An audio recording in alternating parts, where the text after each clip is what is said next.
بسم اللہ الرحمن الرحیم۔ السلام علیکم۔ آج ہم معروف روحانی اسکالر خواجہ شمس الدین عظیمی صاحب کی کتاب پیرا سائیکالوجی کے پارٹ نمبر 8 صفحہ نمبر 74 سے ریکارڈنگ کا آغاز کر رہے ہیں۔ قوت متخیلہ 2، انسان کا وجود اس کی روح کے تابع ہے، یعنی گوشت پوست کا جسم اصل انسان نہیں ہے۔ ہر ذی فہم انسان جو پاگل نہیں ہے، اس کے اندر طبعی اور جبلی خواہشات ہوتی ہیں۔ ہمارے معاشرے میں جو معاشرتی قدریں رائج ہیں یا جن معاشرتی اقدار میں ہم زندگی گزار رہے ہیں، اس کی بنیاد بھی جبلت پر قائم ہے۔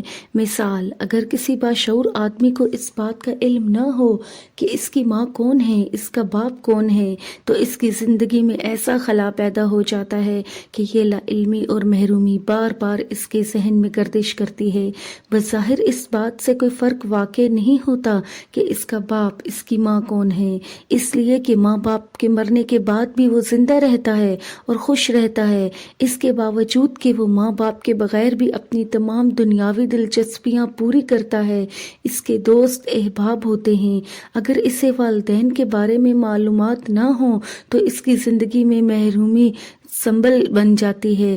ایسے بچے جنہیں اپنے ماں باپ کا علم نہیں ہوتا، ان کو اپنی اصل سے رشتہ قائم کرنے کے لیے کوئی نہ کوئی سہارا ڈھونڈنا پڑتا ہے۔ اس کی مثال مغربی ممالک میں وہ اولادیں ہیں جنہیں ماں باپ کا پتہ نہیں ہوتا۔ ایسی نسل بادشاہ کی اولاد کہلاتی ہے۔ حالانکہ یہ کہنا کہ وہ بادشاہ کی اولاد ہیں اس بات کا اعتراف ہے کہ ان کو اپنے ماں باپ کا علم نہیں ہے، لیکن اس کے لیے یہ وجہ بھی تسکین کا سبب بن جاتی ہے کہ وہ بادشاہ کی اولاد ہیں۔ معاشرے کے اس بندھن کو نوع انسانی کی تمام تہذیبیں قبول کرتی ہیں اور اس بندھن کی حفاظت کے لیے قوانین نافذ کرتی ہیں۔ اس بندھن کو قائم رکھنے کے لیے ہی ذات برادری وجود میں آئی ہے۔ قانون قدرت بھی اس بندھن کی حفاظت کرتا ہے اور نوع انسانی کو اپنی اصل یعنی والدین کی خدمت اور ان کی عزت و احترام کا حکم دیتا ہے۔ سیدھی سی بات ہے کہ بے اصل آدمی کا معاشرہ میں کوئی مقام نہیں ہے۔ یتیم وہ ہونا اور بات ہے اور بے اصل ہونا اور بات ہے۔ کوئی روحانی انسان جب اپنی اصلیت کو تلاش کرتا ہے جو کہ اس کی فکر میں وسعت ہوتی ہے، اس کی ہمت میں علو ہوتا ہے اور اس کی سوچ بلند ہوتی ہے، اس لیے وہ اپنی اصلیت کو تلاش کرتے ہوئے کائنات کی اصل تک پہنچ جاتا ہے۔ اصل کو تلاش کرنا روحانیت کا پہلا سبق یا پہلی کلاس ہے۔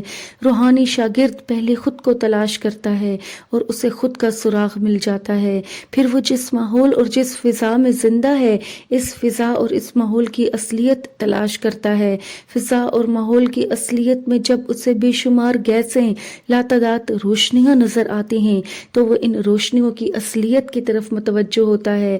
روشنیوں کی اصلیت کی طرف متوجہ ہونے کے بعد اس کے اوپر سے غیب کے پردے اٹھنے لگتے ہیں اور غیب میں وہ اس مخلوق کا مشاہدہ کرتا ہے جو روشنی سے تخلیق ہوئی ہے۔ روشنی سے بنی ہوئی مخلوق کا مشاہدہ کرنے کے بعد وہ ان روشنیوں سے بنی ہوئی مخلوق کی اصلیت کا سراغ لگانا چاہتا ہے تو وہ یہ دیکھتا ہے کہ روشنیوں کی اصل ایک ایسی روشنی ہے جو روشنی نہیں ہے، لیکن اظہار بیان میں محدودیت کی بنا پر اس کو روشنی کہہ کر بیان کرنا مجبوری ہے۔ ہم جانتے ہیں کہ بجلی کی شکل کا تعین نہیں ہو سکتا۔ یہ کسی نے نہیں بتایا کہ بجلی اس شکل کی ہوتی ہے، حالانکہ بجلی موجود ہے۔ بجلی کا عمل دخل ہمارے سامنے ہے۔ بجلی کی طاقت سے بھی انکار نہیں کیا جا سکتا، اور بجلی جب اپنا مظاہرہ کرتی ہے تو اس مظاہرے میں بجلی کا انعکاس بھی ہماری آنکھیں دیکھتی ہیں، لیکن بجلی کو لہروں کا نام تو دیا جا سکتا ہے، شکل بیان نہیں کی جا سکتی۔ اور اگر بجلی کی لہروں کو کسی اسکرین پر منتقل کر لیا جائے اور اس منتقلی میں بجلی کے کچھ رنگ سفید، ہرے، نیلے، بنفشی، زرد نظر آئیں تو اس کو بجلی کا رنگ اس لیے نہیں کہا جائے گا کہ بجلی کا کسی اسکرین پر مظاہرہ ہوا ہے۔ اسکرین پر مظاہرہ میں اسکرین بھی زیر بحث آ جاتی ہے۔ اس جملہ معترضہ کے بعد ہم پھر اپنے اصل بیان کی طرف لوٹتے ہیں۔ روشنیوں کی اصل روحانی شاگرد پر ایسے دروازے کھلتی ہے کہ وہ پکار اٹھتا ہے کہ روشنی ہی اصل نور ہے، اور جب نور سے واقف ہو جاتا ہے تو اس کے اندر نور کی اصل کو تلاش کرتا ہے، اور جب اس کے بعد اوپر نور کے دروازے کھل جاتے ہیں تو وہ پکار اٹھتا ہے کہ نور اللہ کریم کی صفات ہیں۔ صفات کا تعارف ہونے کے بعد جستجو اور تلاش کا ایک طوفان اٹھ کھڑا ہوتا ہے، اور ذہن تفکر کرنے لگتا ہے کہ جس ذات کی یہ صفات ہیں اس کو دیکھنا چاہیے۔ اللہ اگر اپنا فضل فرمائے اور سیدنا حضور صلی اللہ علیہ وآلہ وسلم کی ہمت نصیب ہو جائے تو بندہ اس سوراخ کو پا لیتا ہے، اور وہ کہتا ہے کہ صفات کی اصل اللہ کی مشیت ہے۔ مشیت میں انہماک اسے اور زیادہ بے قرار کر دیتا ہے۔ تلاش و جستجو، دعائیں، گداز اور حضور صلی اللہ علیہ وآلہ وسلم کا عشق اس کے اوپر یہ بات منکشف کر دیتا ہے کہ مشیت کی اصل تجلی ہے۔ یہاں بھی اسے قرار نصیب نہیں ہوتا تو اس کے ادراک میں یہ بات سامنے آتی ہے کہ مشیت کی اصل تجلی اور تجلی کی اصل تدلہ ہے۔ اب وہ شعور، وہ حواس کی نفی کر کے اللہ کی محبت کے سہارے اور آگے بڑھتا ہے، اور آگے بڑھتا ہے، اور آگے بڑھتا ہے۔ انتہا یہ ہے کہ بندہ ذات مطلق کا عارف بن جاتا ہے۔ یہ سب بیان کرنے سے منشا یہ ہے کہ کسی چیز کی انتہا تک پہنچنے کے لیے ابتدا ضروری ہے، اور ابتدائی دور میں داخل ہونے کے لیے اس چیز کی طرف متوجہ ہونا ضروری ہے۔ متوجہ ہونے کے لیے ضروری ہے کہ جس چیز کی طرف بندہ متوجہ ہوا ہے اس چیز سے متعلق اس کے اندر دلچسپی، انہماک اور ارتکاز توجہ ہو۔ ارتکاز توجہ کے لیے آسان ترین طریقہ مراقبہ ہے۔ کہا جاتا ہے کہ مراقبہ ایک ایسا عمل ہے جو قوت متخیلہ کو متحرک کر دیتا ہے۔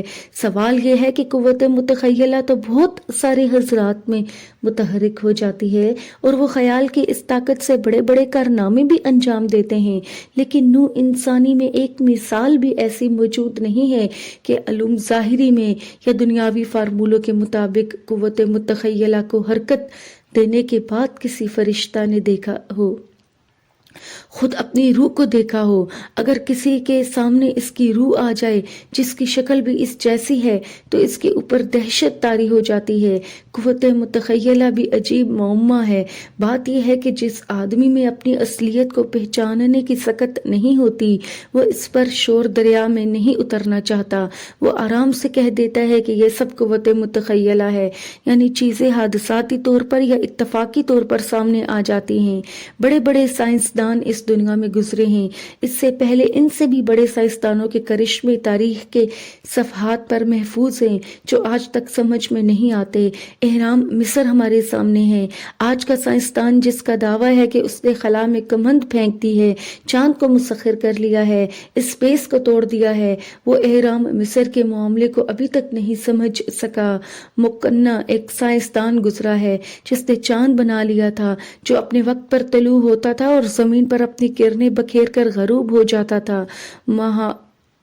بھارت کی لڑائی میں ایسے ہتھیار استعمال ہو چکے ہیں جو آگ اگلتے تھے اور چکرورت زمین پر گرتا تھا، زمین جل کر تانبا بن جاتی تھی۔ ظاہر ہے یہ سب ایجادات بھی اس وقت عمل میں آئی جب ان کو بنانے کا خیال دماغ میں وارد ہوا اور ان خیالوں کی پذیرائی کی گئی۔ خبر متواتر علم یہ ہے کہ آدمی کے اندر جاننے یا کسی چیز سے واقف ہونے کا عمل جاری ہو جائے۔ جب تک ہمیں کسی چیز کے بارے میں علم حاصل نہیں ہو جاتا اس وقت تک وہ چیز ہمارے لیے معدوم کی حیثیت رکھتی ہے۔ جاننے کی 3 طرزیں ہیں۔ ایک جاننا یہ ہے کہ ہمیں کسی چیز کی اطلاع فراہم کی جائے اور ہم اس اطلاع کو یقین کے درجے میں قبول کر لیں۔ علم کی دوسری طرز یہ ہے کہ ہم کسی چیز کو اپنی آنکھوں سے دیکھ لیں، اور علم کی تیسری قسم یہ ہے کہ ہم دیکھی ہوئی چیز کے اندر صفات کو محسوس کریں اور اس کے باطن کا مشاہدہ کر لیں۔ روحانی لوگوں نے علم کو 3 درجوں میں بیان کیا ہے اور ان درجوں کے الگ الگ نام رکھے ہیں: علم الیقین، عین الیقین، حق الیقین۔ علم الیقین یہ ہے کہ ہمیں اس بات کی اطلاع ملی کہ سائنسدان نے ایک ایسا آلہ ایجاد کیا ہے جو 1 منٹ میں لاکھوں جانیں ہلاک کر دیتا ہے۔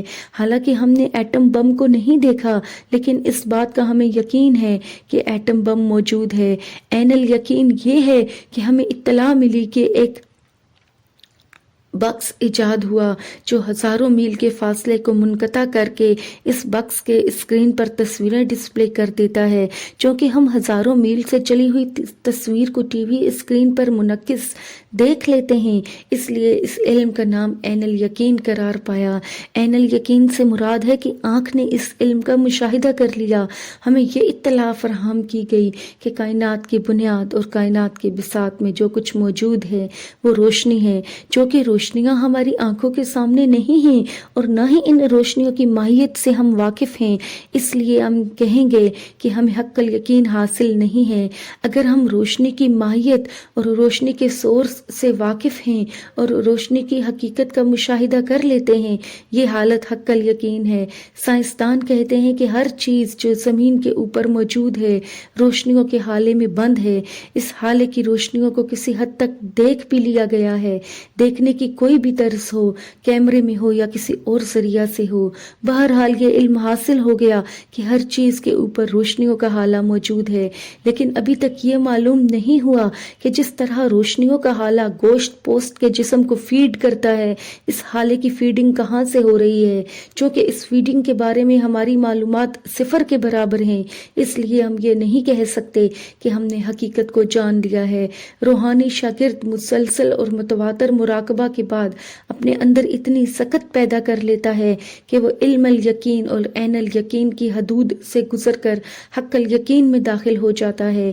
روحانی استاد جب کسی علم کا تذکرہ کرتا ہے یا کائنات میں موجود کسی شے کا تجزیہ کرتا ہے تو اس کے سامنے علم کے 3 درجے ہوتے ہیں۔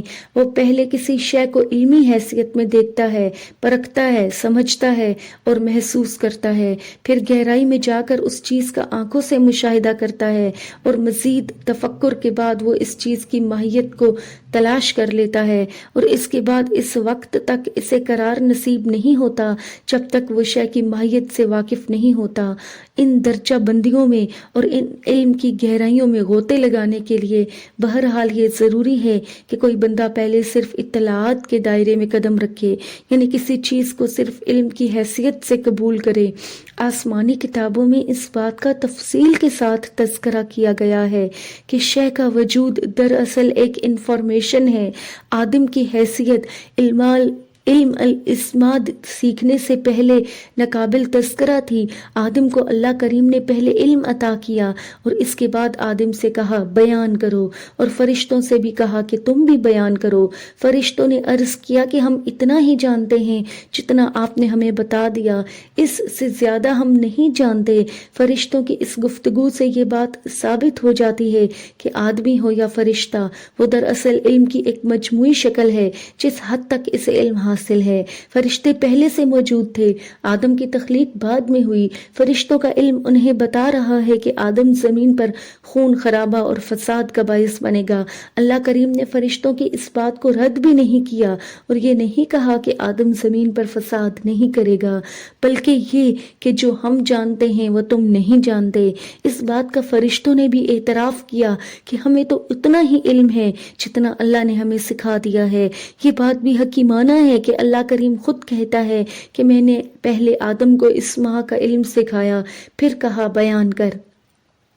اس وضاحت کے بعد یہ بات ثابت ہو جاتی ہے کہ انسان کی ساری زندگی، وہ خارجی ہو یا داخلی ہو، زمین کے اوپر کی زندگی ہو یا زمین پر آنے سے پہلے برزخ کی زندگی ہو، یا زمین سے اٹھنے کے بعد اعراف کی زندگی ہو، اعراف سے اٹھنے کے بعد حشر و نشر کی زندگی ہو، حشر و نشر کے بعد یوم الحساب کی زندگی ہو، یا یوم الحساب کے بعد جنت کی زندگی ہو یا دوزخ کی زندگی ہو، سب کا دار و مدار علم کے اوپر ہے۔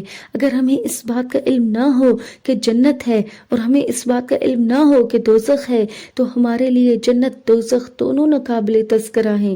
اگر ہمیں اس بات کا علم نہ ہو کہ مرنے کے بعد بھی ہم زندہ رہتے ہیں اور مرنے کے بعد کی زندگی میں بھی سارے تقاضے اسی طرح کام کرتے ہیں جس طرح دنیا کی زندگی میں کام کرتے ہیں، تو عالم اعراف کا تذکرہ نہیں کریں گے۔ اگر ہم قرآن اور آسمانی صحائف اور سیدنا حضور صلی اللہ علیہ وآلہ وسلم کے وارث علماء اور اولیاء اللہ سے ہمیں یہ خبر نہ ملے کہ مرنے کے بعد حساب کتاب ہوتا ہے، مرنے کے بعد انسان کو 2 عالموں میں سے کسی ایک عالم میں رہنا پڑتا ہے، تو ہمارے لیے موت لا مانی اور بیکار ہو جائے گی، اور اس دنیا میں بھلائی اور برائی دونوں کا تذکرہ نہیں رہے گا۔ برائی اور بھلائی کا تذکرہ اس لیے موجود ہے کہ ہمیں پیغمبروں نے اس کا علم عطا کیا ہے۔ ایک علم وہ ہے جو احتساب اور محنت و مشقت کے بعد کسی میڈیم کا سہارا لے کر حاصل کیا جاتا ہے۔ اس علم کو روحانیت نے علم حصولی کہا ہے، یعنی ایسا علم جو شعوری استعداد کے مطابق آدمی سیکھ سکتا ہے، لیکن یہ علم بھی خبر متواتر کی حیثیت رکھتا ہے۔ مثلا ہم 1 2 3 اس لیے کہتے ہیں کہ 1 2 3 کا علم خبر متواتر کی حیثیت سے مسلسل نوع انسانی کو منتقل ہو رہا ہے۔ ہم 1 2 کا تذکرہ کرتے ہیں، لیکن ہم یہ نہیں بتا سکتے کہ 1 سے پہلے کیا ہے۔ 1 کو آدمی 2 کہے اور 2 کو 1 کہے تو ہمارے پاس کوئی سند ہے کہ ہم یہ کہیں کہ 1 واقعہ ہی 1 ہے اور 2 واقعہ ہی 2 ہے۔ اب صفحہ نمبر 79 پر اختتام ہوا چاہتا ہے۔